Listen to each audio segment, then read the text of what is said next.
చూడు బిడ్డ, అమ్మ ఊకే నన్ను కోప్పడుతుంది, ప్రతి దానికి తిడుతుంది అని నువ్వు మనసులో అనుకుంటావు కావచ్చు. కానీ అమ్మ బాపు ఏది చెప్పినా నీ మంచి కోసమే చెప్తారే. నువ్వు మంచిగా ఉండాలనే చెప్తారు. 24 గంటలు ఫోన్ చూస్తే ఏమవుతుంది చెప్పు? మంచిగా కష్టపడి చదువుకొని ఏదో ఒక జాబ్ తెచ్చుకోవాలి. అర్థమైతుందా?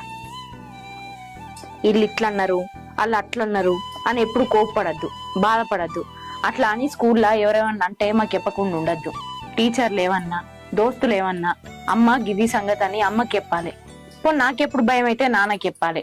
ఇద్దరిట్లల్లా ఎవరికో ఒకరికి చెప్తే వాళ్ళని పోయి మేము అడుగుతాం. అర్థమైందా? రోజులు మంచిగా లేవు. పటు ఎంత చెప్పినా అర్థం చేసుకుంటలేవా? ఇంకెప్పుడు అర్థం చేసుకుంటావే? ఒర్రి ఒర్రి నా తలకాయనే పోతాంది. రోజు రోజుకి భయం అవుతాంది ఎట్లా ఏంది అనేది. చూడు బిడ్డ, మాకు తెలియకుండా దోస్తులతోటి వాళ్ళింటికి వీళ్ళింటికి అని ఎటు పోవద్దు. చక్కగా బడికి పోతే మళ్ళీ బడికా నుంచి ఇంటికే రావాలి. అర్థమైందా? సరే అమ్మ, నువ్వు చెప్పినట్టే ఇంట.